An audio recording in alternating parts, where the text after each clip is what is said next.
ഇടയശ്രേഷ്ഠൻ ക്രിസ്തു വീര്യപൂജമുള്ളോ കൈപിടിച്ചു. ഓ ഹല്ലേലൂയ, ഇടയശ്രേഷ്ഠൻ ക്രിസ്തു വീര്യപൂജമുള്ളോ കൈപിടിച്ചു നടത്തുന്നേ. ഞാൻ ആശ്രയിക്കും പാറ, ഞാൻ ആശ്രയിക്കും പാറ, രക്ഷയിൻ വീഴ്ചം ഞാൻ ആരെ പേടിക്കും, കർത്താവിന്റെ അഭയം. ഇടയശ്രേഷ്ഠൻ ക്രിസ്തു വീര്യപൂജമുള്ളോ കൈപിടിച്ചു നടത്തുന്നേ. പാടിയാട്ടെ. വിശ്വസിച്ചാൽ ദൈവത്തിന്റെ മഹത്വം കാണാം, പ്രാർത്ഥിക്കുമ്പോൾ ദൈവത്തിന്റെ പ്രവൃത്തി കാണാം, ആരാധിച്ചാൽ ദൈവത്തിന്റെ വീടുതൽ കാണാം, ആശ്രയിച്ചാൽ ദൈവത്തിന്റെ വിശ്വസിച്ചാൽ ദൈവത്തിന്റെ മഹത്വം കാണാം, പ്രാർത്ഥിക്കുമ്പോൾ ദൈവത്തിന്റെ പ്രവൃത്തി കാണാം, ആരാധിച്ചാൽ ദൈവത്തിന്റെ വീടുതൽ കാണാം, ആശ്രയിച്ചാൽ ദൈവത്തിന്റെ കരുതൽ കാണാം. ഐസാഹാക്കിൻ പ്രാർത്ഥനയ്ക്കു മറുപടിയായി 100 മേനി നൽകി ദൈവം അനുഗ്രഹിച്ചു. ഇസഹാക്കിൻ പ്രാർത്ഥനയ്ക്കു മറുപടിയായി 100 മേനി നൽകി ദൈവം അനുഗ്രഹിച്ചു.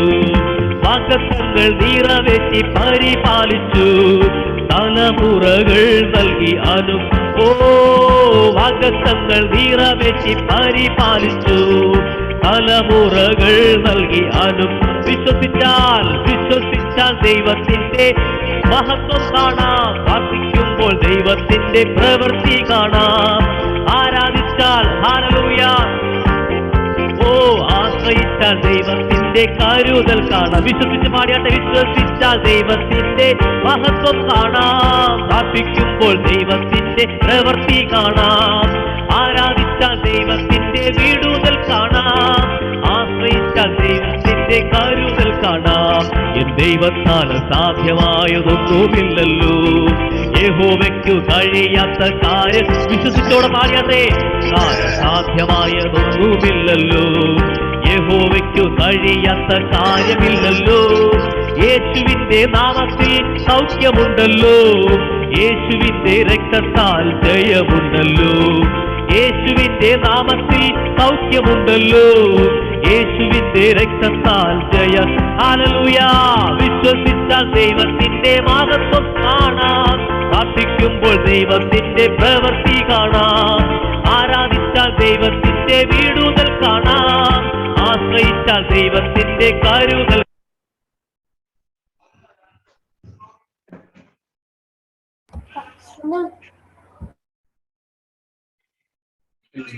Praise the Lord.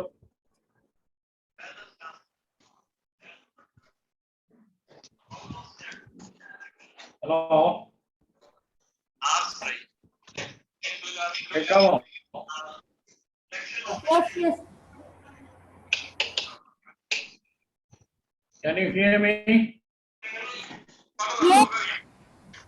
കൂടുതലായി പൗലോസിനെ കുറിച്ച് ആശ്രയിക്കുന്ന അല്ലെങ്കിൽ പൗലോസിനെ കുറിച്ച് അറിയുവാൻ ആഗ്രഹിക്കുന്ന പൗലോസിനെ കുറിച്ച് നമുക്ക്. Yes, we can hear. Okay.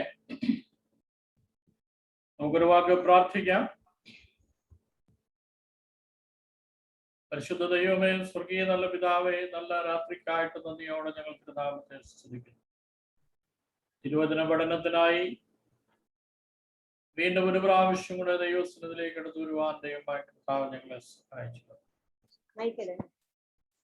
കർത്താവേ, ദേശത്തിന്റെ വിവിധ ഭാഗങ്ങളിൽ, അല്ല ലോകത്തിന്റെ വിവിധ ഭാഗങ്ങളിൽ ഈ മീഡിയയിലൂടെ ഞങ്ങൾ ഒരുമിച്ച് വചനം പഠിക്കുമ്പോൾ, തിരുവചനം ചിന്തിക്കുമ്പോൾ ദൈവത്തിന്റെ പരിശുദ്ധാത്മാവ് ഞങ്ങളെ ഓരോരുത്തരെയും സഹായിക്കേണ്ടതിനായി ഞങ്ങൾ പ്രാർത്ഥിക്കുന്നു.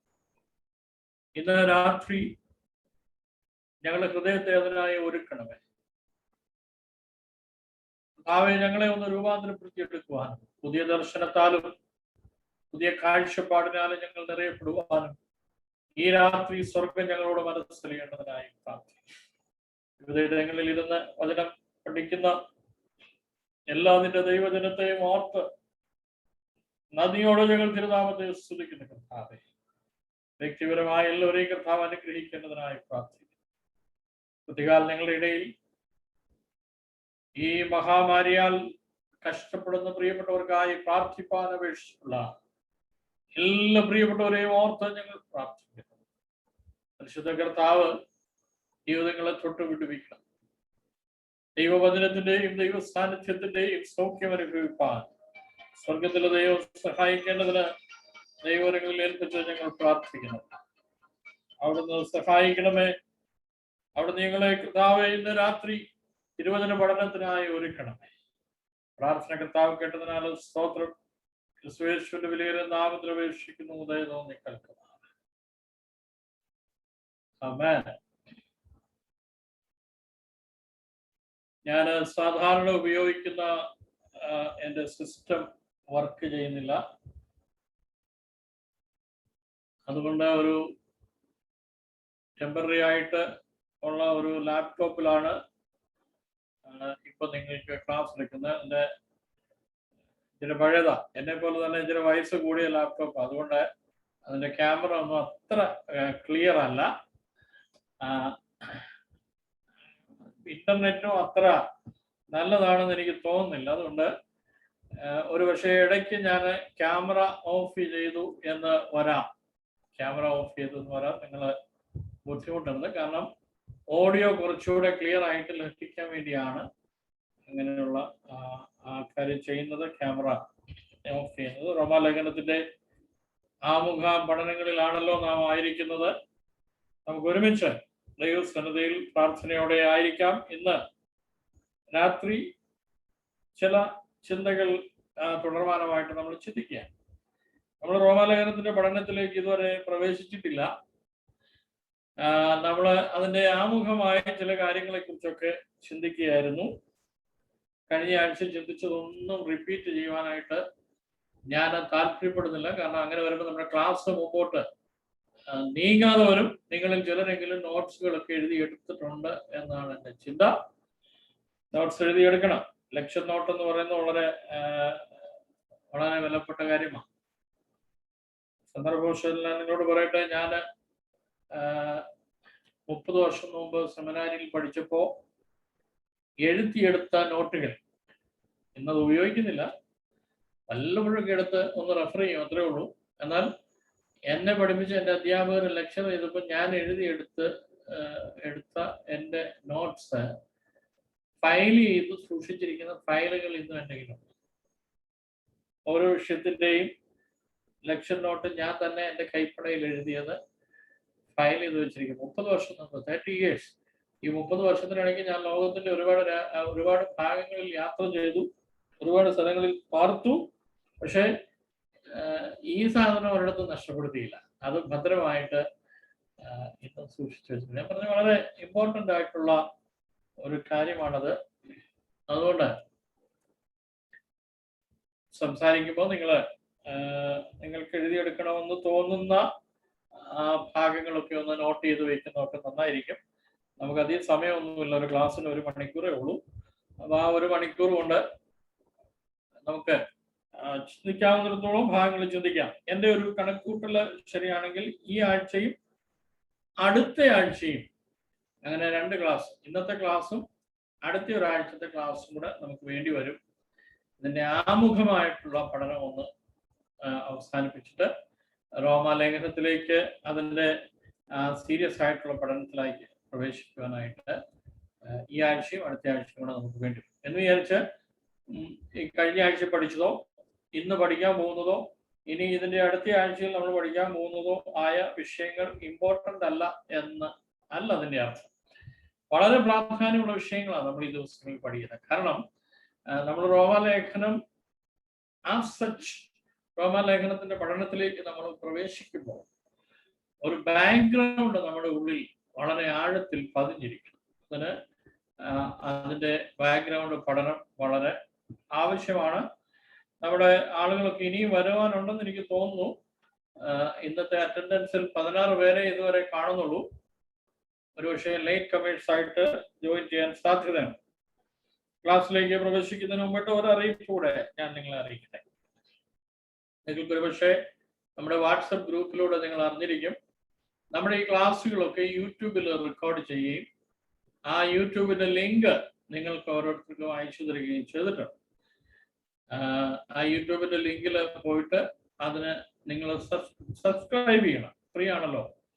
യൂട്യൂബിന്റെ ലിങ്ക് സബ്സ്ക്രിപ്ഷൻ അബ്സല്യൂട്ട്ലി ഫ്രീ ആണ്. അത് നിങ്ങൾ സബ്സ്ക്രൈബ് ചെയ്ത് കഴിയുമ്പോൾ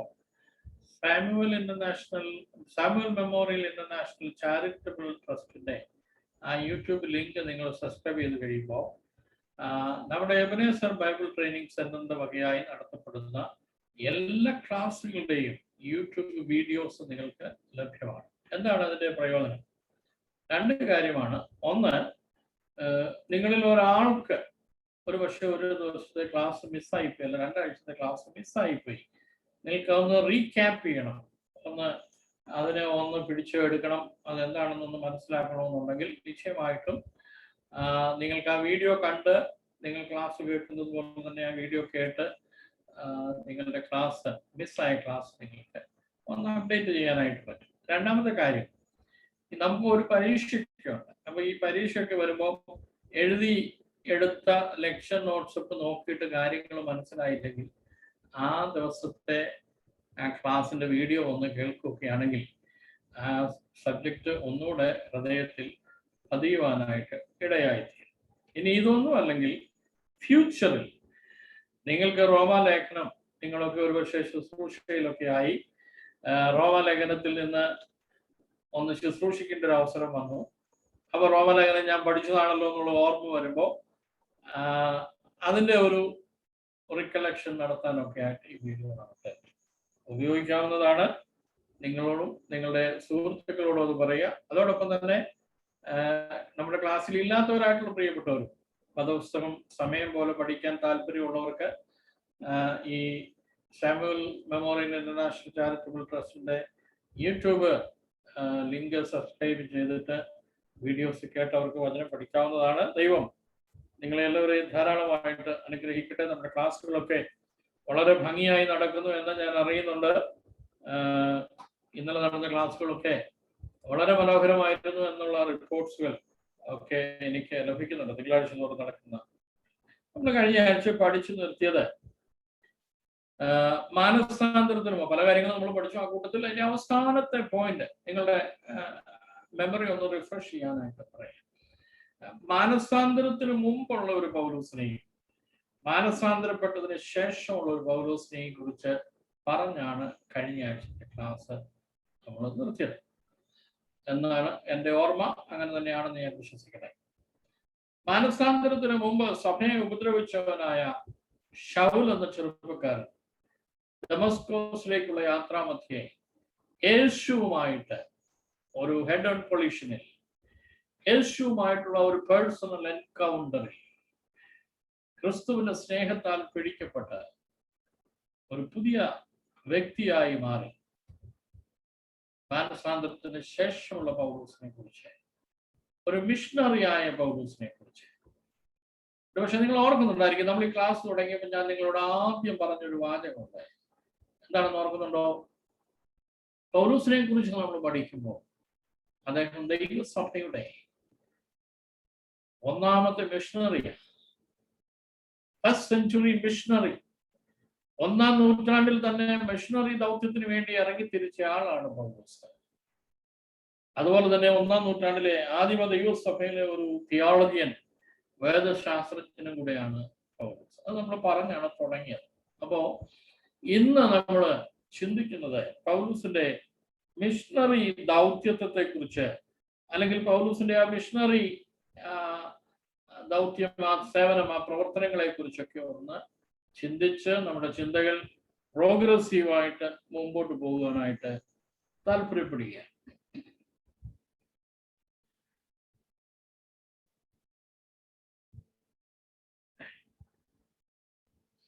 പൗലോസിന്റെ പരിവർത്തനത്തിന് ശേഷമുള്ള, അല്ലെങ്കിൽ രക്ഷിക്കപ്പെട്ടതിന് ശേഷമുള്ള തന്റെ ജീവിതം ദൈവത്തിന്റെ നിയോഗത്തോടുള്ള ഒരു കംപ്ലീറ്റ് ഒബീഡിയൻസ് ആയി.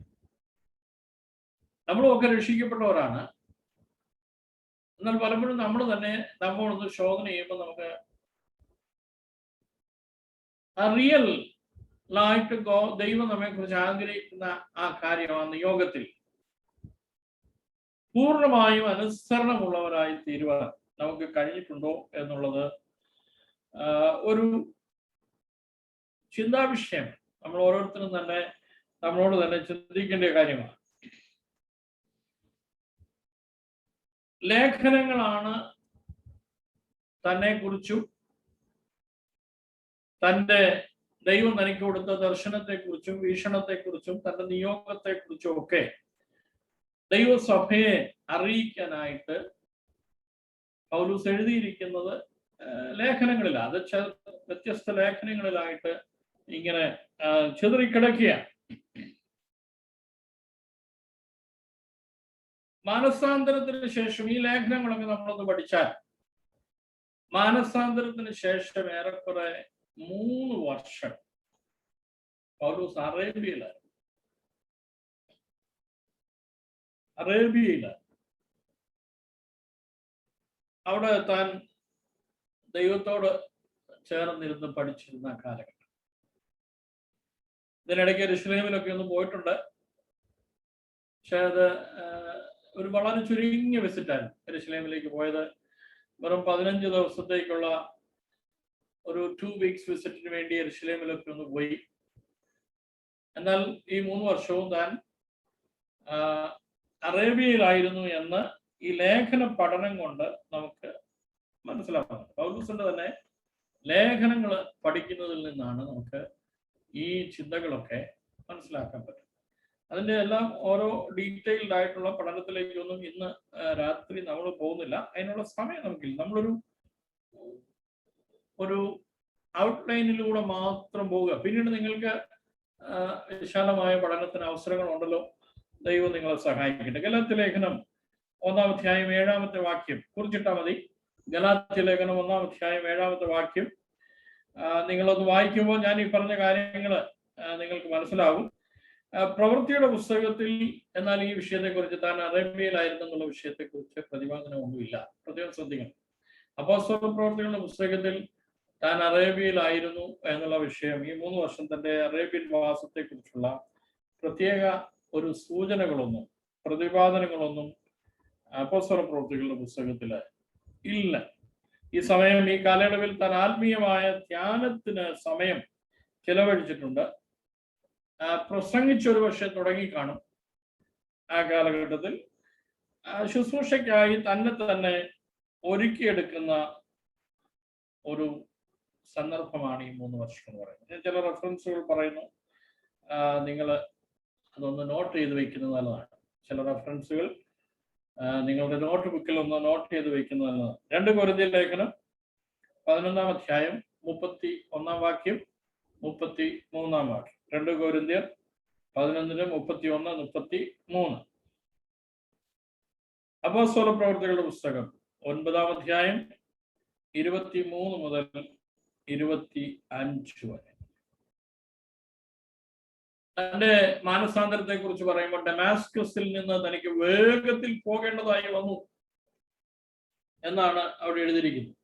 തനിക്ക് വേഗത്തിൽ പോകേണ്ടതായി വന്നു. ഡമാസ്കസിൽ നിന്ന് തനിക്ക് വേഗത്തിൽ പോകേണ്ടതായി വന്നു എന്ന് എഴുതിയിട്ടുണ്ട്. ഈ റെഫറൻസുകൾ ഞാൻ നിങ്ങൾക്ക് തന്ന റെഫറൻസുകളൊക്കെ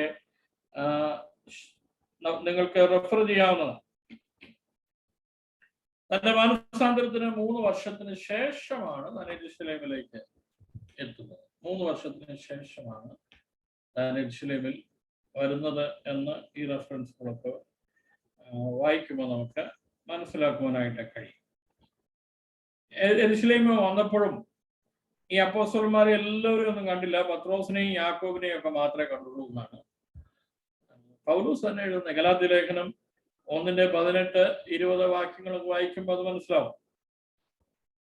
പത്രോസിനെയും യാക്കോബിനെയും ഒക്കെ മാത്രമേ കണ്ടുള്ളൂ. ഞാൻ പെട്ടെന്ന് ഇങ്ങനെ ഓടിച്ച് പറയാം കേട്ടോ. കാരണം ഞാൻ പറഞ്ഞല്ലോ, വിശാലമായ ഒരു ചിന്തയ്ക്ക് സമയമില്ല. അത് തന്നെയല്ല, ഇത് വിശാലമായി ചിന്തിക്കേണ്ട ആവശ്യമില്ല. വിശാലമായി ചിന്തിക്കേണ്ട ആ ടോപ്പിക്ക് വരുമ്പോൾ നമുക്ക് വിശാലമായിട്ട് തന്നെ ചിന്തിക്കാം. അപ്പം പൗലോസിനെയും പത്രോസിനെയും യാക്കോബിനെയും ഒക്കെ അവിടെ വെച്ച് കണ്ടു, യെരൂശലേമിൽ വെച്ച് കണ്ടു എന്ന് പറയുന്നു.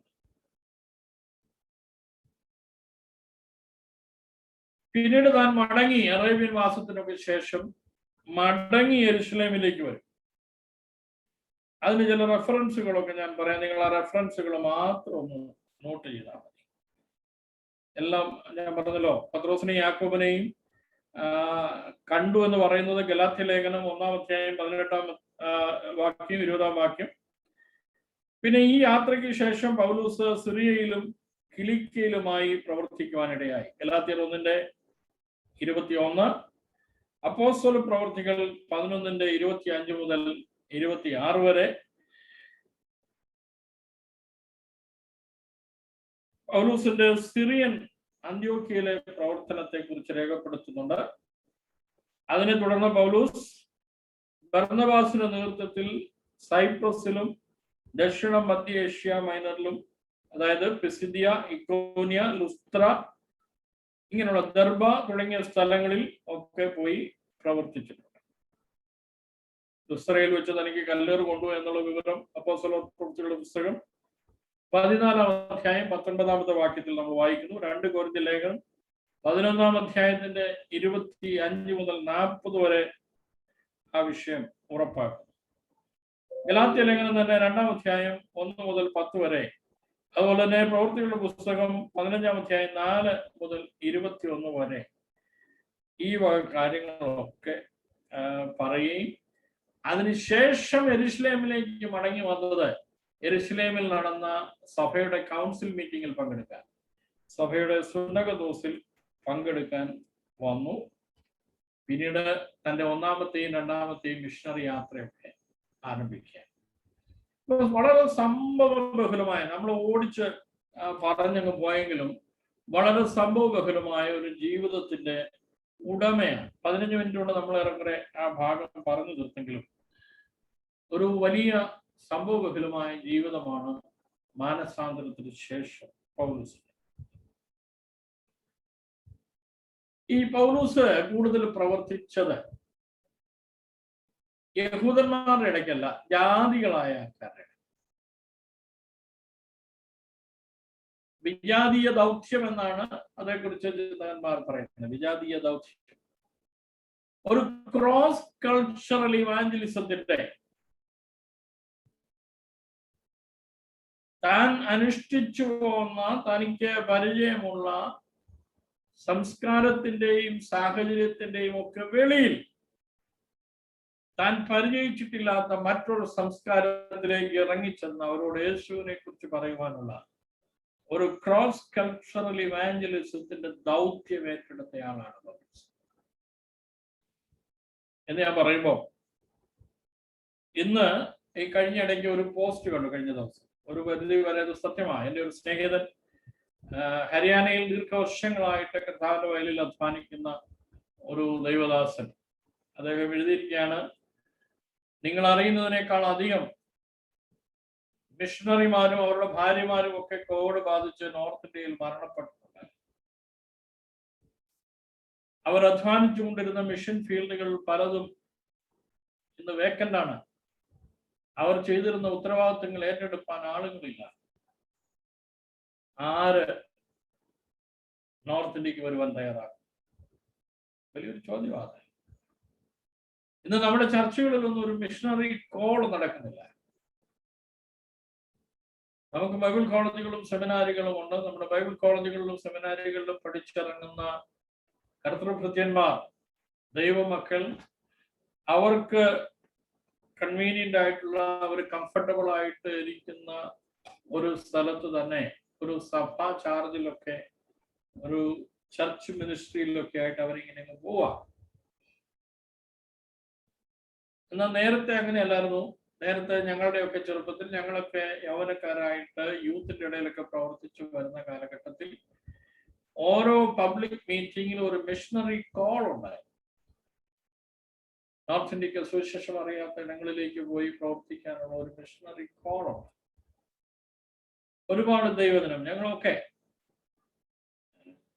ഞാൻ കേരളത്തിലാണ് ഇപ്പോൾ നിങ്ങളോട് സംസാരിക്കുന്ന, കേരളത്തിൽ നിന്നാണെങ്കിലും ഐ എം 57 years old.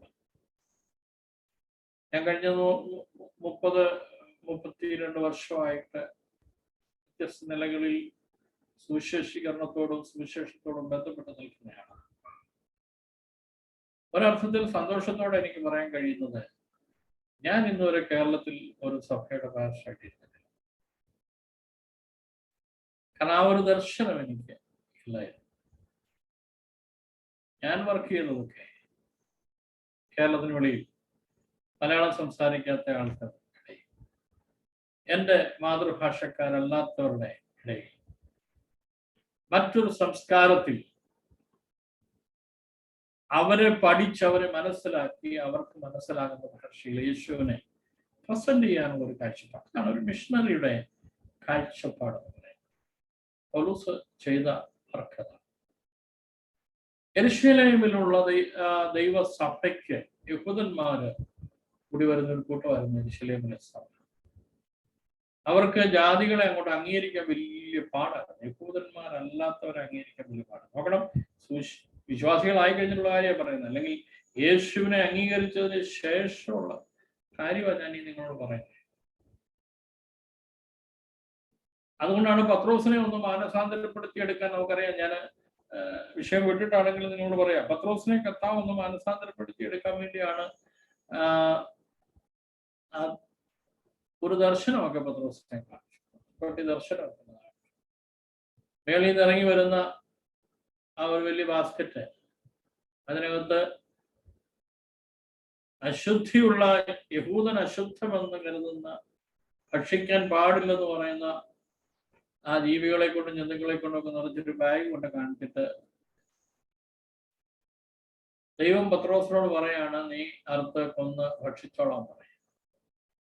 ഇപ്പൊ പത്രോസ് ദൈവത്തോട് പറയുന്ന ഒരു കാര്യമുണ്ട്, ഞാൻ അശുദ്ധമായതൊന്നും ഇതൊന്നും ഞങ്ങൾ കഴിക്കാം, ഇതൊന്നും ഞങ്ങളുടെ കൾച്ചറിലുള്ള കാര്യമല്ല, വി കനോട്ട്. ഒന്ന് മാറ്റി. കൊർന്നല്യോസിന്റെ വീട്ടിൽ ഒരു മീറ്റിംഗ് നടന്നു കഴിഞ്ഞപ്പോ വിജാതീയരായവരുടെ മേൽ ദൈവത്തിന്റെ പരിശുദ്ധാത്മാവ് ഇറങ്ങി വരുന്നതും അവരും യഹൂദന്മാരായ യെരുശലേമിൽ നിന്നുള്ള സഹോദരന്മാരെ പോലെ തന്നെ ആത്മാവിൽ നിറഞ്ഞ് അന്യഭാഷകളിൽ ദൈവത്തെ ആരാധിക്കുന്നത്, അവരും വചനം കൈക്കൊള്ളുന്നത്, വചനം ഏറ്റെടുക്കുന്നത് കണ്ടു കഴിഞ്ഞപ്പോ പത്രോസിന് കാര്യം മനസ്സിലായി, ദൈവം എന്നെ ചിലത് പഠിപ്പിക്കാൻ വേണ്ടിയാണ് കാണിച്ചത്.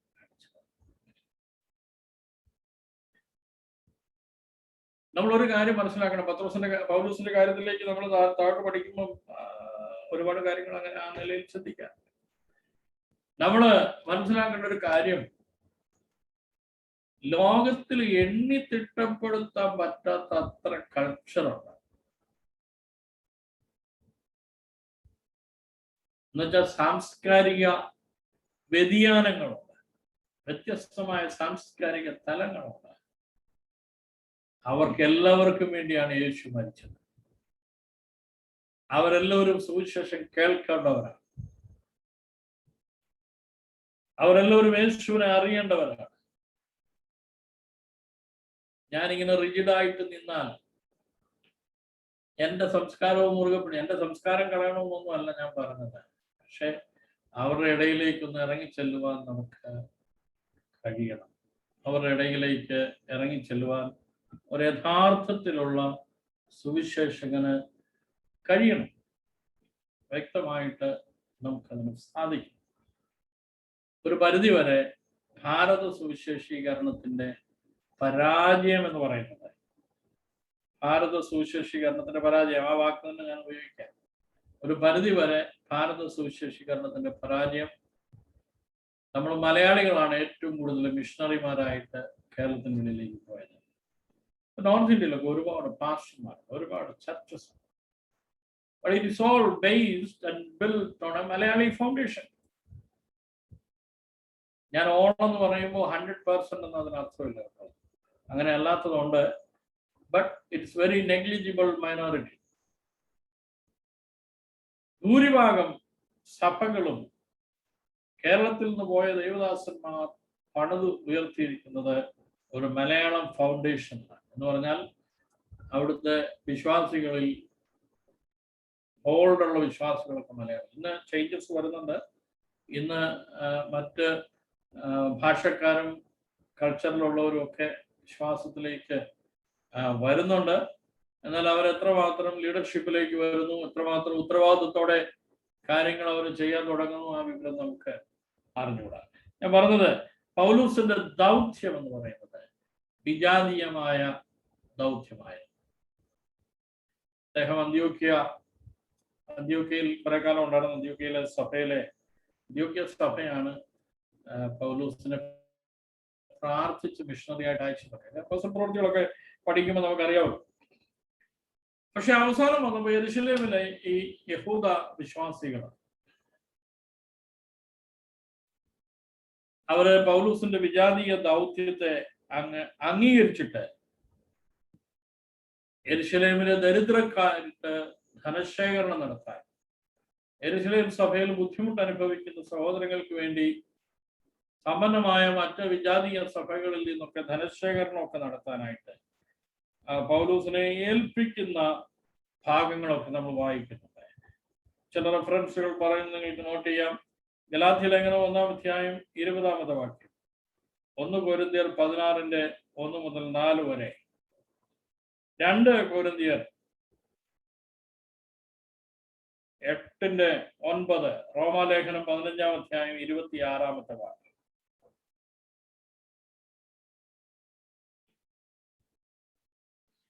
ഈ അപ്പോസ്തല പ്രവൃത്തികളിൽ നമ്മൾ കാണുന്ന സമന്വതയാണ്.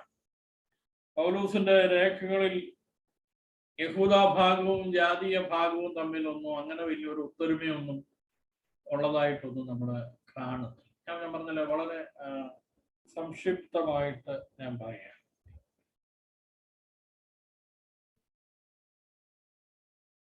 ഒരു ചരിത്രം നമ്മളിങ്ങനെ വായിക്കുന്നത്, യഹൂദയിൽ അല്ലെങ്കിൽ യെരുശലേമിൽ നിന്നുള്ള യഹൂദ വിശ്വാസികൾ വരുന്നിടം വരെ പത്രോസ് ജാതീയ ക്രിസ്ത്യാനികളുടെ കൂട്ടത്തിൽ തന്നെ അവരുണ്ടാക്കുന്ന ഭക്ഷണമൊക്കെ കഴിച്ചുകൊണ്ടിരുന്നയാണ്.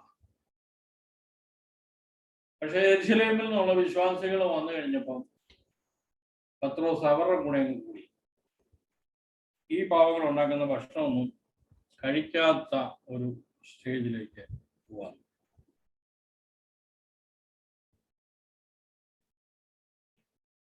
ഒന്നാം മിഷണറി യാത്രയെക്കുറിച്ചും 2-ാം മിഷണറി യാത്രയെക്കുറിച്ചും ഒക്കെ നമ്മൾ പഠിക്കുന്നുണ്ട്. ഓരോ മിഷണറി യാത്രയിലും ആരൊക്കെയാണ് കൂടെ പോയത്, അങ്ങനെയുള്ള ചിന്തകളൊന്നും വിശാലമായ അർത്ഥത്തിൽ ചിന്തിക്കുവാനായിട്ട് ഞാൻ ആഗ്രഹിക്കുന്നില്ല. സിൽവാനോസ് അല്ലെങ്കിൽ ഷീലാസ് പൗലൂസിന്റെ കൂടെ, പൗലൂസും ഷീലാസിന്റെ പേരാണ് സിൽവാനോസ്. ഷീലാസ് എന്ന് ബൈബിളിൽ പറഞ്ഞിരിക്കുന്നതാണ് സിൽവാനോസ്. ഇന്ന് സിൽവാനോസ് എന്ന് പേരിടുന്ന ഒരുപാട് പേരുണ്ട്. സിൽവാനോസിനെയും കൂട്ടിയാണ് ഷീലാസിനെയും കൂട്ടിയാണ് 2-ാം മിഷണറി യാത്രയ്ക്ക് പുറപ്പെട്ടത്. 1-ാം മിഷണറി യാത്രയിൽ പോയ സ്ഥലങ്ങളൊക്കെ വീണ്ടും ഒന്നുകൂടെ സന്ദർശിക്കുകയും അവരെയൊക്കെ വിശ്വാസത്തിൽ ഒന്നുകൂടെ ഒന്ന് ഉറപ്പിക്കുകയൊക്കെ ചെയ്തിട്ട് വരുന്ന ആ ഒരു യാത്രയാണ് 2-ാമത്തെ മിഷണറി യാത്ര. കൊരിന്തില് കുറച്ചു കാലം താമസിച്ച് പ്രവർത്തിച്ചു പൗലോസ്. കൊരിന്തിൽ ഒരു നല്ല സഭയുണ്ടായി. സഭയുടെ ശോച്യാവസ്ഥയെ കുറിച്ച് കേട്ടപ്പോ 1-ാം ലേഖനം എഴുതി. അതിന്റെ റിപ്പോർട്ട് കിട്ടിക്കഴിഞ്ഞ് വീണ്ടും ഒരു ലേഖനം കൂടി എഴുതി. അങ്ങനെ കൊരിന്ത്യർക്ക് 2 ലേഖനം എഴുതിയതായിട്ടൊക്കെ നമുക്ക് കാണാം. 1 കൊരിന്ത്യർ, 2 കൊരിന്ത്യർ. ഇതൊക്കെ നമ്മൾ വായിക്കുന്നതാണ്. എന്നാൽ ഇതിന്റെ പുറകിലുള്ള പശ്ചാത്തലങ്ങൾ നമുക്ക് മനസ്സിലാക്കാത്തത് കൊണ്ട് നമ്മൾ വേണ്ടുവണ്ണം ആ ഭാഗങ്ങൾ മനസ്സിലാക്കാൻ നമുക്ക് ബുദ്ധിമുട്ട് വരുന്നുണ്ട്. ഞാൻ പറഞ്ഞല്ലോ, ഈ മുഖപുര പഠനം എന്ന് പറയുന്നത് ഇതിനകത്ത് തിയോളജി കയറി വരാത്തത് കൊണ്ട്, ഇതിനകത്തൊരു ആശയങ്ങളൊക്കെ കയറി വരാത്തത് കൊണ്ട് അല്പം ബുദ്ധിമുട്ടായിട്ട് ബോറിംഗ് ആയിട്ടൊക്കെ നമുക്ക് തോന്നിയാലും ഇത് പഠിക്കാതെ നമുക്ക് ഇതിനപ്പുറത്തുള്ള കാര്യങ്ങൾ പഠിക്കാൻ പറ്റത്തില്ല. കൊരിന്തിലെ പ്രവർത്തനങ്ങൾക്ക് ശേഷം എഫെസോസ് എന്ന സ്ഥലത്തേക്ക് നീങ്ങിയാണ് പൗലൂസിന്റെ പിന്നീടുള്ള പ്രവർത്തനം. ആസ് എ മിഷണറി എന്നാണ് നമ്മൾ പൗലൂസിനെ കുറിച്ച് ചിന്തിച്ചു കുറിക്കുന്നത്. അപ്പം കൊരിന്തിലെ പ്രവർത്തനത്തിന് ശേഷം എഫെസോസ് എന്ന സ്ഥലത്തേക്ക് നീങ്ങി അവിടെ 2-3 വർഷം പ്രവർത്തിച്ചു. പ്രവൃത്തികളുടെ പുസ്തകം 19-ാം അധ്യായം 10-ാമത്തെ വാക്യം, 20-ാം അധ്യായത്തിന്റെ 31-ാമത്തെ വാക്യങ്ങളൊക്കെ നമ്മൾ വായിക്കുമ്പോൾ ഇതിന്റെ റെക്കോർഡ്സ്, ഇതിന്റെ ചരിത്രപരമായ രേഖകളൊക്കെ നമുക്ക് അവിടെ കാണാം. കാട്ടുള്ള വേദഭാഗങ്ങളൊക്കെ ഒരുപാട് വായിക്കുമ്പോൾ ആ യാത്ര, ചില യാത്രകളൊക്കെ വേദനാജനകമായ യാത്രകളാണ്. ചിലയിടത്തൊക്കെ പീഡനങ്ങൾ അനുഭവിക്കേണ്ടി വന്നിട്ടുള്ള മിഷണറി യാത്ര. എഫെസോസിൽ നിന്ന് ത്രോവാസിലേക്ക് പോയി എന്ന് നമ്മൾ വായിക്കും. ത്രോവാസിൽ നിന്ന് മാസിഡോണിയയിലേക്ക് പോയി. മാസിഡോണിയയിൽ വെച്ചാണ് തീത്തോസിനെ കണ്ടുമുട്ടുന്നത്. തന്റെ ശിഷ്യനായി തീർന്ന തീത്തോസിനെ കണ്ടുമുട്ടുന്നത് മാസിഡോണിയയിൽ വെച്ച്. ഞാൻ ഒരുപാട് നോട്ട്സുകളൊക്കെ പ്രിപ്പയർ ചെയ്തിട്ടുണ്ടെങ്കിലും പെട്ടെന്ന് സമയം, ഞാനിങ്ങനെ ഇടയ്ക്കിടയ്ക്ക് സമയം നോക്കുന്നുണ്ട്. അതുകൊണ്ട് പെട്ടെന്ന് ഞാൻ ഓടിച്ചുകൂടെ. കാരണം ഞാൻ പ്രതീക്ഷിക്കുന്ന അത്രയെങ്കിലും ഇന്ന് രാത്രി എനിക്ക് നിങ്ങളോട് പറഞ്ഞു തീർക്കണം. നോട്ട്സ് തരുമ്പോൾ നിങ്ങൾക്ക് വിശാലമായിട്ട് പിന്നീട് വായിച്ച് മനസ്സിലാക്കും. ഈ പൗലോസിന്റെ ലേഖനങ്ങളൊക്കെ നമ്മൾ വായിക്കുമ്പോൾ, റോമാലേഖനം മാത്രമല്ല, പൗലോസിന്റെ ലേഖനങ്ങളൊക്കെ നമ്മൾ വായിക്കുമ്പോൾ കേവലം എഴുത്തിന് വേണ്ടി ഉള്ള ഒരു എഴുത്തല്ല പൗലോസിന്റെ ലേഖനം. മറ്റൊരു കാര്യം, ഒരുപാട് വിദ്യാസമ്പന്നരായ ആൾക്കാർക്ക് വേണ്ടി എഴുതിയതും അല്ല പൗലോസിന്റെ ലേഖനം. വിദ്യാസമ്പന്നരായ ആൾക്കാർക്ക് വേണ്ടി മാത്രം എഴുതിയതൊന്നുമല്ല പൗലോസിന്റെ ലേഖനങ്ങൾ. എന്തിനു വേണ്ടിയാണ് പൗലോസിന്റെ ലേഖനം ആർക്ക് വേണ്ടി എഴുതിയാണെന്ന് ചോദിച്ചാൽ, വളരെ ഇങ്ങനെ വേണം നമുക്ക് പറയാം. അപ്പോഴപ്പോൾ നേരിട്ട ജീവിത പ്രശ്നങ്ങളുടെ നടുവിൽ ആദിമ ക്രിസ്തീയ സമൂഹത്തെ നിലനിർത്തുന്നതിന് വേണ്ടിയുള്ള ആത്മനിവേശിതമായ എഴുത്തുകൾ, രചനകളാണ് പൗലോസിന്റെ ലേഖനം. നിങ്ങൾക്ക് മനസ്സിലായി ഞാൻ വിശ്വസിക്കുക. അതായത് 1-ാം നൂറ്റാണ്ടിലെ സഭയ്ക്ക്, അത് യെരൂശലേമിലെ യഹൂദന്മാരുടെ സഭയാണെങ്കിലും അന്ത്യോക്യ പോലെയുള്ള സ്ഥലങ്ങളിലെ വിജാതീയരായ യഹൂദന്മാരല്ലാത്ത വിശ്വാസികളുടെ സഭയാണെങ്കിലും, ഈ വിശ്വാസികളൊക്കെ പല കാലഘട്ടങ്ങളിൽ ആ നാളുകളിൽ തന്നെ അനേക പ്രതികൂലങ്ങളുടെ നടുവിലൂടെ കടന്നുപോയി. അങ്ങനെയുള്ള സന്ദർഭത്തിൽ ആ വിശ്വാസ സമൂഹത്തെ ക്രിസ്തുവേശുവിലുള്ള ഭക്തിയിലും സ്നേഹത്തിലും ഒന്ന് ഉറപ്പിച്ചു നിർത്തുവാൻ, അവരെ ഒന്ന് പണിതെടുക്കുവാൻ, അവരുടെ നിരാശകളെ നീക്കുവാനായിട്ടൊക്കെ എഴുതിയ എഴുത്തുകളാണ് പൗലോസിന്റെ ലേഖനങ്ങളായി തിരുവചനത്തിൽ നമ്മൾ പഠിക്കുന്നത്. ഇനി പൗലോസിന്റെ ലേഖനങ്ങളൊക്കെ, റോമാലേഖനം ഉൾപ്പെടെയുള്ള ലേഖനങ്ങളൊക്കെ നമ്മളൊന്ന് നോക്കിയാൽ ഓരോ കാലഘട്ടത്തിലും നിലനിൽക്കുന്ന ചില എഴുത്തിന്റെ ശൈലികൾ, ഓരോ കാലഘട്ടത്തിലും നിലനിൽക്കുന്ന എഴുത്തിന്റെ ചില ശൈലികൾ. നമ്മളിൽ ഇന്ന് ക്ലാസ്സിൽ കേൾക്കുന്നവരിൽ എത്ര പേര് നമ്മുടെ പേരൻസിനോ പ്രിയപ്പെട്ടവർക്കോ ഒക്കെ കത്തെഴുതിയിട്ടുള്ള എത്ര പേരാണെന്ന് എനിക്കറിഞ്ഞൂടാ. ഞങ്ങളൊക്കെ എഴുതിയിട്ടുണ്ട്, പക്ഷെ വർഷങ്ങളായിട്ട് ഇപ്പൊ എഴുതാറില്ല. നമ്മൾ കത്തുകളൊന്നും എഴുതാതെ ആയിട്ട് എത്ര വർഷമായി? കത്തുകളൊന്നും എഴുതാതെ ആയിട്ട് എത്ര വർഷമായെന്ന് അറിയാം?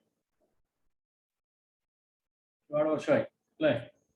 എൻ്റെ ഓർമ്മ ശരിയാണെങ്കിൽ 94-95 ഇന്ത്യയിലൊക്കെ മൊബൈൽ ഫോണിന്റെ ഒരു ആരംഭം. 94-95 അന്ന് ഞാൻ ഓർക്കുന്നുണ്ട്. അന്ന് ആദ്യം ഇറങ്ങിയ മൊബൈൽ ഫോൺ എന്ന് പറയുന്നത് ഒരു വലിയ ഒരു ബാറ്ററി പോലെ, ഒരു കുറ്റി പോലുള്ള സാധനം, ഒരു ആന്റീനയൊക്കെ വെച്ച് എടുത്തുകൊണ്ട് നടക്കാൻ തന്നെ ബുദ്ധിമുട്ടുള്ള ഒരു സാധനമായിരുന്നു. ആ കാലം കഴിഞ്ഞ് പിന്നീട് ഒരു വലിയ കമ്മ്യൂണിക്കേഷൻ റെവല്യൂഷനാണ്. കമ്മ്യൂണിക്കേഷന്റെ ആ ഏരിയയിൽ ഒരു വലിയ റെവല്യൂഷൻ നടന്നു. ഇന്ന് നമ്മൾ സൂപ്പർ സ്മാർട്ട് ഫോണിൽ വന്നിരിക്കുക.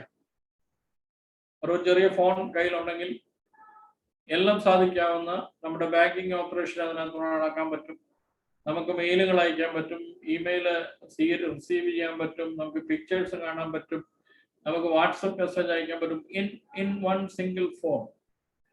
ഒരുപാട് ആക്ടിവിറ്റീസ്. ഇപ്പൊ കമ്മ്യൂണിക്കേഷന്റെ ഡിവൈസസ് മോഡേൺ ആകുകയും കമ്മ്യൂണിക്കേഷൻ വളരുകയും ചെയ്തപ്പോൾ നമ്മൾ കത്തുകൾ അയക്കുന്ന സ്വഭാവം നിർത്തി. എന്താണ് അതുകൊണ്ട് വന്നത്? നമ്മുടെ തലമുറയ്ക്ക് കത്തെഴുതാൻ അറിഞ്ഞൂടാ. എഴുതാൻ അറിഞ്ഞൂടാ. എനിക്ക് പറയുന്ന ഒരു യാഥാർത്ഥ്യമാണ്. എഴുതാൻ അറിഞ്ഞൂടാ. എനിക്ക് 2 മക്കളാണ്. 2 പേരും ഹൈലി എഡ്യൂക്കേറ്റഡാണ്. എഡ്യൂക്കേഷൻ ഒന്നും ഒരു കുഴപ്പമില്ല. പക്ഷേ ഒരു സ്ഥലത്തേക്ക് ഒരു കത്തെഴുതണമെങ്കിൽ ഇപ്പോഴും ഞാൻ പറഞ്ഞു കൊടുക്കും.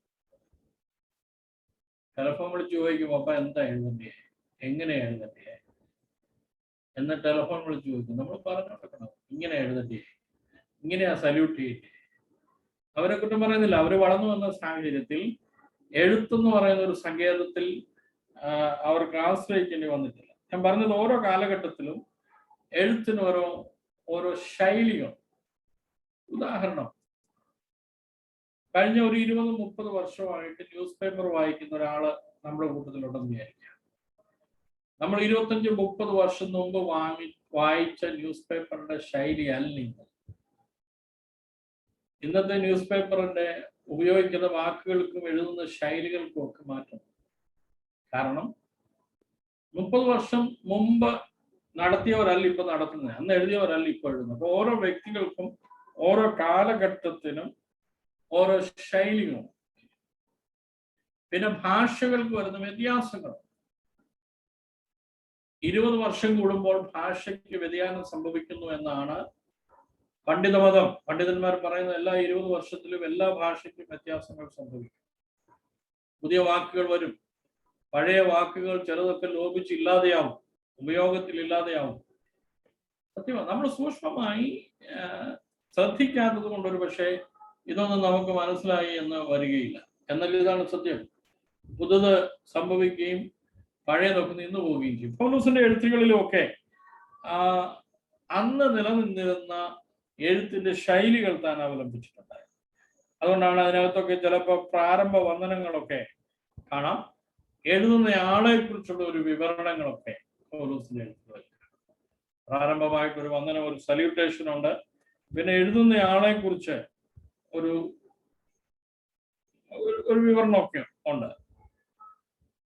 പിന്നെ എതിരാളികളോട് ചോദ്യോത്തര ശൈലിയിൽ, അല്ലെങ്കിൽ എതിരാളികൾ ഉന്നയിക്കുവാൻ സാധ്യതയുള്ള ചോദ്യങ്ങളെ മനസ്സിൽ ഉൾക്കൊണ്ടിട്ട് അതിന് മറുപടി കൊടുക്കുന്ന ശൈലിയിൽ ഒക്കെ ഉള്ള എഴുത്തുകൾ പൗലോസിന്റെ ലേഖനങ്ങളുണ്ട്. റോമാലേഖനത്തിൽ ഈ രീതി നമുക്ക് ഒരു പരിധി വരെ കാണാം. ഒരു തർക്കശാസ്ത്രത്തിന്റെ രീതി. തൻ്റെ അഭിപ്രായങ്ങളുമായി യോജിക്കാത്ത, തർക്കിച്ചു നിൽക്കുന്ന ഒരു വ്യക്തിയോട് സംസാരിക്കുന്ന രീതിയിൽ ഒരു തർക്കശാസ്ത്ര രീതിയിൽ എഴുതുന്ന എഴുത്തുകളൊക്കെ പൗലോസിന്റെ എഴുത്തുകൾക്കകത്തുണ്ട്. റോമാലേഖനത്തിലൊക്കെ ആ ശൈലി നമുക്ക് കാണുവാനായിട്ട് കഴിയാം.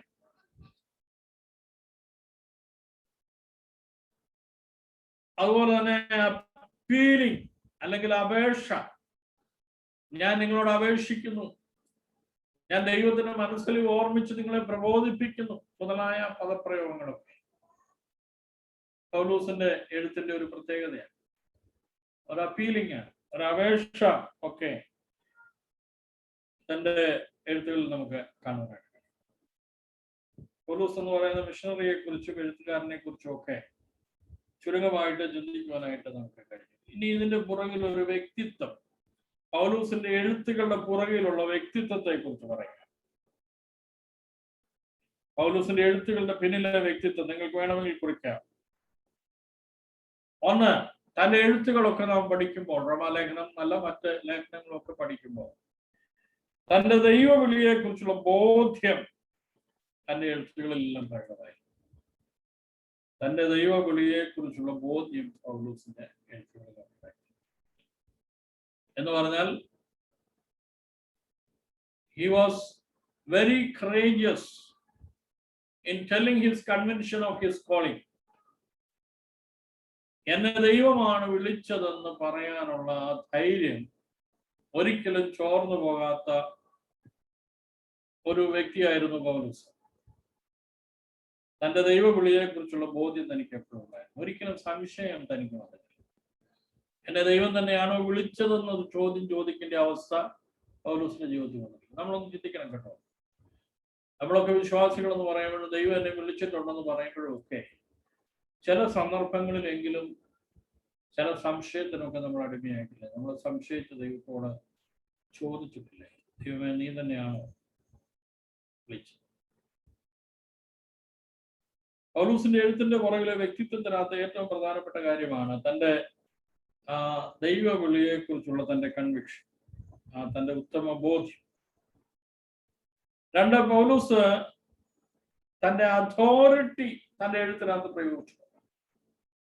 തന്റെ അതോറിറ്റി അധികാരം as A servant of God, as A minister of God, ഒരു ദൈവത്തിന്റെ ദാസൻ എന്നുള്ള നിലയിൽ, ഒരു ദൈവത്തിന്റെ ശുശ്രൂഷകൻ എന്നുള്ള നിലയിൽ തന്റെ അധികാരം ഉപയോഗിച്ചിട്ടുള്ള ആളാണ്.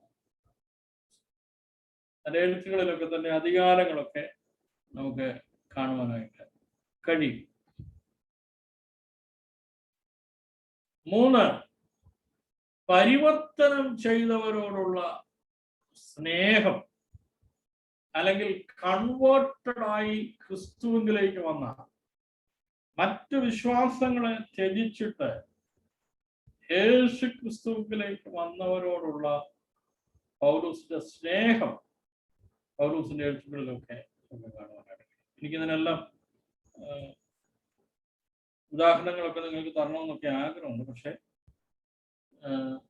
നമ്മുടെ മുമ്പിൽ സമയമില്ല. ഞാൻ നിങ്ങൾക്ക് നോട്ട് തരുമ്പോൾ കുറെ കൂടെ എങ്കിലും വിശാലമായി നോട്ട്സിനകത്ത് കാര്യങ്ങളൊക്കെ പ്രതിപാദിക്കാനായിട്ട് ശ്രമിക്കാം എന്ന് ഞാൻ നിങ്ങൾക്ക് ഉറപ്പ് നൽകുന്നു. റിട്ടൺ നോട്ട്സിനകത്ത് കുറച്ചുകൂടെ വിശാലമായി, കാരണം ഈ ഒരു ക്ലാസ് എടുക്കും സത്യത്തിൽ 1 മണിക്കൂർ ഒരു ലെക്ചറിങ്ങിന് നമ്മൾ പോരാ എന്ന് വേണം പറയാം. നമ്മളൊരു ഒന്ന് കത്തി വരുമ്പോഴത്തേന് നമ്മുടെ സമയം തീർന്നു പോയി എന്നുള്ളൊരു ചിന്ത നമ്മളെ ഭരിക്കാൻ തുടങ്ങും. അപ്പൊ 3, പരിവർത്തനം ചെയ്തവരോടുള്ള തന്റെ സ്നേഹം. 1, തന്റെ വിളിയെ കുറിച്ചുള്ള തന്റെ ഉറപ്പ്. 2, തനിക്ക് ദൈവദാസം എന്നുള്ള നിലയിലുള്ള തന്റെ അധികാരം. ഇതൊക്കെ തന്റെ വ്യക്തിത്വത്തിന്റെ ഭാഗമാണ്. 3, പരിവർത്തനം ചെയ്ത ദൈവജനത്തോടുള്ള തന്റെ സ്നേഹം തന്റെ എഴുത്തുകളിൽ എപ്പോഴും പ്രകടമാണ്. അതുകൊണ്ടാണ് അവരെ ശാസിക്കുന്നതൊക്കെ നമ്മൾ കാണാം. സ്നേഹം കൊണ്ടാണ് ശാസിക്കുന്നത്. നമ്മളെ സ്നേഹിക്കുന്നവരെ നമ്മൾ ശാസിക്കാറുണ്ട്, അല്ലേ? ശാസന. ഇപ്പൊ പൗലോസിന്റെ എഴുത്തിൽ ശാസനയൊക്കെ കാണുന്നത് അങ്ങനെയുള്ള വിശ്വാസികളോട് തനിക്ക് സ്നേഹമുള്ളൂ. 4-മത്തെ കാര്യം, എല്ലാവർക്കും വേണ്ടി എല്ലാമായി മറ്റുള്ളവരുടെ വീക്ഷണങ്ങൾ ഉൾക്കൊള്ളുവാൻ കഴിയുന്ന ഒരു വ്യക്തിയാണ് താൻ എന്ന് തൻ്റെ എഴുത്തുകളിൽ പൗലോസ്. എല്ലാവർക്കും വേണ്ടി എല്ലാമാകുക, അതൊരു വലിയ ടെർമിനോളജിയാണ്. ഇതൊക്കെ എല്ലാവരെയും മനസ്സിലാക്കാൻ കഴിയുക. That's a great quality, അല്ലേ? നമുക്ക് നമ്മുടെ പ്രിയപ്പെട്ടവരെ എല്ലാവരെയും മനസ്സിലാക്കാൻ കഴിയുക എന്ന് പറയുന്നത് തന്നെ ഒരു വലിയ ക്വാളിറ്റി അല്ലേ? എല്ലാവരെയും മനസ്സിലാക്കാൻ കഴിയുന്ന ഒരു ക്വാളിറ്റി. പൗലോസിന് ഒരു പ്രത്യേകത ഏതാണ്? താൻ ഇടപെട്ട ജീവിതങ്ങളെ മനസ്സിലാക്കി, അവരുടെ ഉള്ളറിഞ്ഞ് അവരോട് ഇടപെടുകയും സംസാരിക്കുകയൊക്കെ ചെയ്ത് അവർക്ക് വേണ്ടി എഴുതി. അപ്പൊ ഈ വ്യക്തിത്വങ്ങളെ കുറിച്ച് പൗലോസിന്റെ എഴുത്തിനകത്തെ വ്യക്തിത്വം, personality behind or personality which drove him to write so powerfully, അത്ര ശക്തമായി എഴുതാൻ തന്നെ മുമ്പോട്ട് നയിച്ച തൻ്റെ വ്യക്തിത്വത്തെ കുറിച്ചാണ് നമ്മൾ പഠിച്ചത്. അടുത്തത്, പൗലോസിന്റെ വേദശാസ്ത്രം എന്ത്? വളരെ ആഴമായിട്ട് ചിന്തിച്ച് പഠിക്കേണ്ട ഒരു വിഷയമാണത്. പൗലോസിന്റെ വേദശാസ്ത്രം. നമ്മള് ഞാൻ നമ്മുടെ ക്ലാസ് തുടങ്ങിയപ്പോൾ ആരംഭത്തിൽ പറഞ്ഞതുപോലെ പുതിയ നിയമസഭയുടെ ഒന്നാമത്തെ വേദശാസ്ത്രജ്ഞനാണ് പൗലോസ്. അപ്പൊ തന്നെ നമ്മളൊരു കാര്യം മനസ്സിലാക്കണം. ഞാനിന്ന് പറയുമ്പോൾ എന്നോടാരും പിണങ്ങുന്നു ചെയ്യട്ടെ. പൗലോസ് വേദശാസ്ത്ര വിഷയങ്ങളെ ഭംഗിയായിട്ട് കൈകാര്യം ചെയ്തയാളാണ്. പൗലോസിന്റെ ചിന്തകളിൽ നിന്നും എഴുത്തുകളിൽ നിന്നുമാണ് പിൽക്കാലത്ത് വേദശാസ്ത്രത്തിന്റെ ഒരുപാട് ഗ്രന്ഥങ്ങൾ പിറവിയെടുത്തു. ഇന്ന് നമ്മളൊക്കെ വേദശാസ്ത്ര പണ്ഡിതന്മാർ, വേദപണ്ഡിതന്മാരെന്നൊക്കെ പറയുന്നവരൊക്കെ അവരുടെ ചിന്തകളൊക്കെ ഉരുത്തിരിഞ്ഞ് വരുവാൻ കാരണം പൗലോസിന്റെ എഴുത്തുകൾ. പക്ഷെ ഈ പൗലോസിന്റെ എഴുത്തുകൾ നമ്മൾ ആത്മാർത്ഥമായിട്ടൊന്ന് പരിശോധിച്ചാൽ, അല്ല പൗലോസിന്റെ എഴുത്തുകൾക്കകത്തുള്ള ദൈവശാസ്ത്രത്തെ കുറിച്ച് ആഴമായിട്ടൊന്ന് പഠിച്ചാൽ, ഒരു ക്രമീകൃത വേദശാസ്ത്രജ്ഞനായിരുന്നില്ല പൗലോസ്. അല്ലെങ്കിൽ ഒരു ഓർഗനൈസ്ഡ് ആയിട്ടുള്ള ഒരു തിയോളജിയൻ അല്ലായിരുന്നു. വളരെ സിസ്റ്റമാറ്റിക് ആയിട്ട് തിയോളജി പ്രതിപാദിച്ച ഏതെങ്കിലും പുസ്തകത്തിൽ, തൻ്റെ ഏതെങ്കിലും എഴുത്തുകളിൽ വളരെ ക്രമീകൃതമായി തൻ്റെ സിസ്റ്റമാറ്റിക് ആയിട്ട് തിയോളജി എഴുതി ചേർത്ത പഠിപ്പിച്ച ഒരു വ്യക്തിയല്ല പൗലോസ്. അത് നമ്മൾ പ്രത്യേകിച്ച് മനസ്സിലാക്കണം. എന്നാൽ ഇന്നത്തെ സിസ്റ്റമാറ്റിക് തിയോളജി എന്ന് പറയുന്ന നാം പഠിപ്പിക്കുന്ന ആ സിസ്റ്റമാറ്റിക് തിയോളജി ഡെവലപ്പ് ചെയ്തെടുക്കാൻ ആവശ്യമായ എല്ലാ ചിന്തകളും, എല്ലാ ദൈവശാസ്ത്ര സത്യങ്ങളും തൻ്റെ എഴുത്തുകൾക്കകത്ത് ചിതറിക്കിടക്കുന്നു. അപ്പൊ അതിനെ ഒന്ന് ക്രോഡീകരിച്ചിട്ടാണ് പുതിയ വേദശാസ്ത്ര ചിന്തകളൊക്കെ. റോമാലേഖനം പോലും അത്തരത്തിലുള്ള ഒരു ക്രിസ്തീയ ഉപദേശങ്ങളുടെ ക്രോഡീകരിക്കപ്പെട്ട ഒരു രൂപത്തിലല്ല ഈ റോമാലേഖനം എഴുതിയിരിക്കുന്നത്. നമ്മൾ റോമാലേഖനത്തെ കുറിച്ച് ഇനി ആഴമായി പഠിക്കുമല്ലോ. സാധാരണഗതിയിൽ റോമാലേഖനം ഡോക്ട്രിനൽ സബ്ജക്ട്സ് ഒക്കെ പഠിപ്പിക്കാൻ വേണ്ടി നമ്മൾ ഒരു ബേസ് ആയിട്ട് ഉപയോഗിക്കുന്ന ഒരു ലേഖനം തന്നെയാണ്. എങ്കിൽ പോലും ഈ വേദശാസ്ത്ര വിഷയങ്ങള് മുഴുവൻ സിസ്റ്റമാറ്റിക് ആയിട്ട് ക്രോഡീകരിക്കപ്പെട്ട് എല്ലാം ഓർഗനൈസ് ചെയ്ത് സിസ്റ്റമാറ്റിക് ആയിട്ട് എഴുതിയിരിക്കുന്ന ഒരു പുസ്തകമല്ല റോമാലേഖനം. അതിനകത്ത് നിന്ന് നമ്മളാണ് അതിനെ ഓർഗനൈസ് ചെയ്തത്.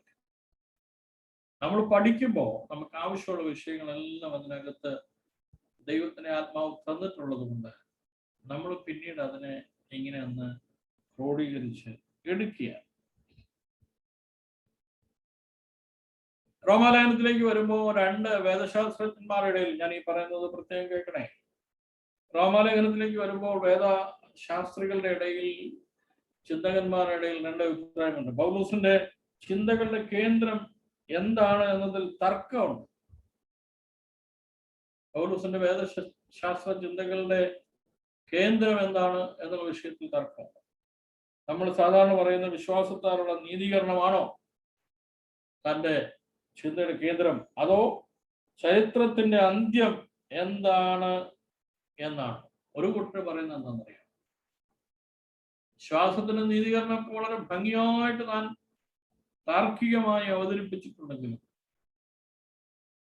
ചരിത്രത്തിന്റെ, ലോകത്തിന്റെ അന്ത്യം എന്താണ് എന്നുള്ള ചിന്ത തന്നെ വല്ലാതെ ഭരിച്ചിരുന്നു എന്ന് ഒരു കൂട്ടർ പറയുന്നത്. അപ്പൊ പൗലോസിന്റെ ചിന്തയുടെ കേന്ദ്രം എന്തായിരുന്നു എന്ന് ചോദിച്ചാൽ അതിനകത്ത് പോലും തർക്കം. എന്നാൽ ഒരു കാര്യത്തിൽ നമുക്ക് തർക്കമില്ലാതെ പറയാം, തന്റെ വേദശാസ്ത്ര ചിന്തകളെല്ലാം ക്രിസ്തു കേന്ദ്രീകൃതമാണ്. ക്രിസ്തു കേന്ദ്രീകൃതമാണ്.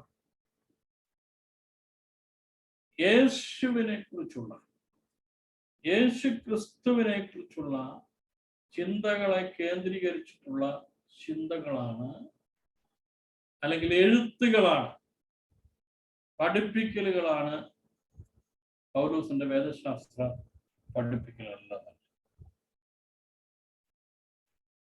അത് തന്റെ വേദശാസ്ത്രത്തിന്റെ ഒരു അടിസ്ഥാനപരമായ വിഷയമായി തന്നെ നമ്മൾ കാണേണ്ട വിഷയം കൂടെയാണ്. ക്രൂശിക്കപ്പെട്ട ക്രിസ്തു എന്നുള്ളതാണ് തൻ്റെ വേദശാസ്ത്രത്തിന്റെ കാതലായ ചിന്ത. ക്രൂശിക്കപ്പെട്ട ക്രിസ്തു. അതുകൊണ്ട് നമ്മൾ മനസ്സിലാക്കേണ്ട ഒരു കാര്യം, ക്രിസ്തു മതത്തെ എതിർക്കുന്നവർ, ഈ ക്രിസ്തു മതത്തെ എതിർക്കുന്നവർ എന്നൊക്കെ ഞാൻ പറയുമ്പോൾ, ഈ ഇന്ത്യയില് സംഘപരിവാര ഗണങ്ങളൊക്കെ ക്രിസ്ത്യാനികളോടെതിരാണ്, ക്രിസ്തു മതത്തെയൊക്കെ എതിർക്കാറുണ്ട്, അവര് തല്ലുകയും വെട്ടുകയും ഒക്കെ ചെയ്യുന്ന പാർട്ടികളാണ്. നിങ്ങളൊരു കാര്യം മനസ്സിലായില്ല, നമ്മളെല്ലാവരും മനസ്സിലാക്കേണ്ട ഒരു കാര്യം, ഐഡിയോളജി വെച്ച് ഒരിക്കലും ഒരു ഹിന്ദു നമ്മളോട് തർക്കിക്കത്തില്ല. കാരണം അവന് നമ്മളോട് തർക്കിക്കാനുള്ള ബേസ് ഇല്ല, ഒരു ബേസിക് ഐഡിയോളജി അവന്റെ കയ്യിൽ ഇല്ല. എന്നാൽ ഏറ്റവും അധികം യേശു ക്രിസ്തുവിന്റെ ക്രൂശീകരണം എന്നുള്ള വിഷയങ്ങളൊക്കെ വരുമ്പോൾ, യേശുവിന്റെ ക്രൂശീകരണം, അടക്കം, ഉയർപ്പ് എന്നുള്ള വിഷയങ്ങളൊക്കെ വരുമ്പോൾ ഏറ്റവും അധികം നമ്മോട് തർക്കിക്കുന്നത് ഇസ്ലാം മതത്തിലുള്ള പ്രിയപ്പെട്ടവർ. കാരണം അവരൊരു ഐഡിയോളജിയെ ബേസ് ചെയ്താണ് തർക്കം ഉന്നയിക്കുന്നത്. അതുകൊണ്ട് തന്നെയാണ് ക്രൂശിക്കപ്പെട്ട ക്രിസ്തു എന്ന ആ കാതലായ സത്യത്തിൽ നിന്നുകൊണ്ട് പൗലോസ് സംസാരിക്കുമ്പോൾ തൻ്റെ വേദശാസ്ത്രത്തിന്റെ അടിസ്ഥാനം ക്രൂശിക്കപ്പെട്ട ക്രിസ്തുവാണ് എന്ന് താനങ്ങ് പറയാം. ഒരു കാരണം കൂടെ ഉണ്ട്. ഒരു യഹൂദ പണ്ഡിതനായിരുന്ന, യഹൂദ മതത്തിൽ അടിയുറച്ച് വിശ്വസിച്ചിരുന്ന യഹൂദ പണ്ഡിതനായിരുന്ന പൗലോസിനെ സംബന്ധിച്ചിടത്തോളം ഒരു മശീഹയ്ക്ക് വേണ്ടിയുള്ള കാത്തിരിപ്പ് അവരെ സംബന്ധിച്ചിടത്തോളം വളരെ പ്രാധാന്യമുണ്ട്, ഒരു യഹൂദനെ സംബന്ധിച്ച്. അപ്പൊ യഹൂദ മതത്തിൽ പ്രാവീണ്യമുള്ള, ഗ്രന്ഥങ്ങൾ നന്നായി അറിയാവുന്ന പൗലോസ് ഒരു കാര്യം മനസ്സിലാക്കി, ഞാൻ കാത്തിരുന്ന മശീഹയാണ് ക്രൂശിൽ തറയ്ക്കപ്പെട്ട യേശു. ആ ഒരു അണ്ടർസ്റ്റാൻഡിങ്, ആ ഒരു വെളിപ്പാട് ഭയങ്കരമാണ്. ഞാൻ ഇതുവരെയും, എൻ്റെ മതം ഇതുവരെയും, ഞങ്ങളുടെ യഹൂദന്മാർ ഇതുവരെയും കാത്തിരുന്ന മശീഹയാണ് ഈ ക്രൂശിക്കപ്പെട്ടിരിക്കുന്ന ക്രിസ്തു എന്നുള്ള ആ വലിയ സത്യം തൻ്റെ ഉള്ളിൽ നമ്മൾ വന്നു കഴിഞ്ഞപ്പോ പിന്നെ തൻ്റെ വേദശാസ്ത്രത്തിന്റെ മുഴുവൻ കാതലായ കേന്ദ്രമായ ബിന്ദു എന്ന് പറയുന്നത് ക്രൂശിക്കപ്പെട്ട ക്രിസ്തു എന്നായിട്ട് മാറി. ഞങ്ങളോ ക്രൂശിക്കപ്പെട്ട ക്രിസ്തുവിനെ പ്രസംഗിക്കണം. ക്രൂശിക്കപ്പെട്ട ക്രിസ്തു അതൊരു വലിയ വിഷയമാണ്. യേശു ക്രൂശിക്കപ്പെട്ടില്ലെങ്കിൽ, ഇന്ന് രാത്രി നമ്മുടെ ചിന്തകൾ വൈൻഡപ്പ് ചെയ്യാൻ സമയമായി. യേശു ക്രൂശിക്കപ്പെട്ടില്ലെങ്കിൽ അവിടെ ക്രിസ്ത്യാനിറ്റി ഇല്ല. ഇന്ന് നമ്മൾ പ്രസംഗിക്കുകയും നമ്മൾ പറയുകയും പഠിപ്പിക്കുകയും ചെയ്യുന്ന ക്രിസ്തീയ വേദശാസ്ത്രമില്ല. അതിനെല്ലാത്തിൻ്റെയും അടിസ്ഥാനം എന്ന് പറയുന്നത് യേശുവിന്റെ ക്രൂശീകരണം. യേശു ക്രൂശിക്കപ്പെട്ടു എന്തിനു വേണ്ടി? എന്റെയും നിങ്ങളുടെയും പാപത്തിന്റെ പരിഹാരത്തിന് വേണ്ടി. സകല ലോകത്തിന്റെയും പാപം ഏറ്റെടുത്തുകൊണ്ട് യേശു ക്രൂശിക്കപ്പെട്ടു. പൗലോസ് എന്ന് പറയുന്ന ആ യഹൂദ പണ്ഡിതൻ, ആ വീറും വാശിയും ഉണ്ടായിരുന്ന ചെറുപ്പക്കാരൻ, ദമസ്കോസിന്റെ പടിവാതിൽക്കൽ വെച്ച് ക്രിസ്തുവുമായ ഒരു എൻകൗണ്ടറിൽ ആ യാഥാർത്ഥ്യം മനസ്സിലാക്കി, ഒരു മതത്തിനും ഒരു കർമ്മത്തിനും ഒരു യാഗത്തിനും എന്റെ പ്രതീക്ഷയായ മശീഹയ്ക്ക് പോലും തരുവാൻ കഴിയാതിരുന്ന ആ വലിയ പാപമുക്തി, ശാപത്തിൽ നിന്നുള്ള വിടുതൽ, പാപത്തിൽ നിന്നുള്ള വിടുതൽ, ന്യായം എനിക്ക് ക്രൂശിൽ അവൻ സാധിച്ചു തന്നു. ആ നീതീകരണം, നീതി എനിക്ക് ക്രൂശിൽ എന്റെ ദൈവം, എന്റെ മശീഹ സാധിച്ചു തന്നു. വിശ്വാസത്താലുള്ള നീതീകരണം. അപ്പൊ റോമാലേഖനത്തിൽ പറയുന്ന, എല്ലാവരും പ്രസംഗിക്കുന്ന വിശ്വാസത്താലുള്ള നീതീകരണം എന്ന് പറയുന്ന വിഷയത്തിന്റെ ആവിർഭാവം എന്ന് പറയുന്നത് ക്രൂശിക്കപ്പെട്ട ക്രിസ്തുവിൽ നിന്നാണ്. അതുകൊണ്ടാണ് ഞാൻ പറഞ്ഞത്, പൗലോസിന്റെ വേദശാസ്ത്ര ചിന്തയുടെ ഏറ്റവും കാതലായ അടിസ്ഥാനം എന്ന് പറയുന്നത് ക്രൂശിക്കപ്പെട്ട ക്രിസ്തു. അവൻ ക്രൂശിക്കപ്പെട്ടതുകൊണ്ട് ഇന്ന് രാത്രി എനിക്ക് സ്വർഗത്തിലെ അപ്പച്ചനെ അപ്പാപിതാവ് എന്ന് വിളിക്കുവാനുള്ള അവകാശമാണ്. ഈ രാത്രി നാം ലോകത്തിന്റെ വിവിധ ഭാഗങ്ങളിൽ ഇരുന്ന് ദൈവത്തെ അപ്പാപിതാവ് എന്ന് വിളിക്കുന്നത് അവൻ ക്രൂശിക്കപ്പെട്ടു. ആ ക്രൂശിക്കപ്പെട്ട ക്രിസ്തു ആകട്ടെ നമ്മുടെ ജീവിതത്തിന്റെ കേന്ദ്രബിന്ദു. ആ ക്രൂശിക്കപ്പെട്ട ക്രിസ്തു ആകട്ടെ നമ്മുടെ തിയോളജിയുടെ, നമ്മുടെ വേദശാസ്ത്രത്തിന്റെ കേന്ദ്രബിന്ദു. ആ ക്രൂശിക്കപ്പെട്ട ക്രിസ്തുവിനോടുള്ള സ്നേഹമാകട്ടെ എന്നെയും നിങ്ങളെയും മുമ്പോട്ട് നയിക്കുന്ന ചാലക ശക്തി. ആ ക്രൂശിലൂടെ എനിക്ക് നിങ്ങൾക്ക് ലഭിച്ച ആ നീതീകരണമാകട്ടെ ഇന്ന് രാത്രിയിലെ നമ്മുടെ പ്രത്യാശയുടെ ഹേതു.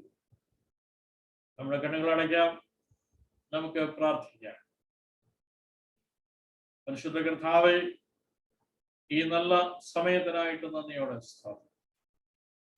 ഞങ്ങൾക്ക് അല്പസമയം ദൈവപാദപീഠത്തിലായിരിക്കാൻ ദൈവമായ കർത്താവ് നിങ്ങളെ സഹായിച്ചു. റോമാലേഖനത്തിന്റെ ചിന്തകളിൽ പൗലോസിനെ കുറിച്ച് ചുരുക്കമായി പഠിക്കുവാൻ ഞങ്ങളുടെ ഇന്നത്തെ ക്ലാസിന്റെ അവസാന സന്ദർഭത്തിലേക്ക് ഞങ്ങൾ വന്നപ്പോൾ പൗലോസിനെ നയിച്ച വേദശാസ്ത്ര ചിന്തകളെ കുറിച്ച് ദൈവത്തിന്റെ പരിശുദ്ധാത്മാവ് ഞങ്ങളെ ഓർമ്മപ്പെടുത്തിയല്ലോ. ഞങ്ങൾ അങ്ങേക്ക് നന്ദി പറയുന്നു. കർത്താവേ, ഞങ്ങളുടെ ജീവിതത്തിന്റെ കേന്ദ്രം ക്രൂശിക്കപ്പെട്ട ക്രിസ്തുവായിരിക്കാം. ഈ ദിവസങ്ങളിൽ സ്വർഗം ഞങ്ങളെ സഹായിക്കണം. ക്ലാസ്സിൽ പങ്കെടുത്ത എല്ലാ പ്രിയപ്പെട്ടവരെയും കർത്താവ് സഹായിക്കണം. ഞങ്ങളുടെ ചില പ്രിയപ്പെട്ടവരൊക്കെയും ഇന്ന് ക്ലാസ് മിസ്സായിട്ടുണ്ട്. അവരായിരിക്കുന്നുണ്ടെങ്കിൽ സ്വർഗത്തിലെ ദൈവത്തെ സൂക്ഷിക്കുകയും പരിപാലിക്കുകയും സഹായിക്കുകയും ചെയ്താണ്. പല ദിവസങ്ങളോട് ഞങ്ങളെ ആദരിക്കുകയും ചിലതിന് പഠിപ്പാനങ്ങളെ ബലപ്പെടുത്തുകയും അവസരങ്ങളെ നൽകുകയും ചെയ്യട്ടെ. അതിന് പ്രവർത്തനങ്ങളെ നിയന്ത്രിക്കുന്ന പ്രിയാഭിബ്രതനെ കുടുംബമായി ഓർത്ത് പ്രാർത്ഥിക്കുന്നു. കർത്താവ് സഹായിക്കും. ഞങ്ങളുടെ എല്ലാ ഫാക്കൽറ്റിയെയും ഞങ്ങൾ ഓർക്കുന്നു. കർത്താവെ, ഒഴിവങ്ങളായി സൂക്ഷിക്കുകയും പരിപാലിക്കുകയും ചെയ്താണ്. ഈ രാത്രി മഹത്വം ഞങ്ങൾ കർത്താവിന് അർപ്പിക്കുന്നു. യേശു ക്രിസ്തുവിന്റെ വലിയ നാമത്തിൽ അപേക്ഷിക്കുന്നത്.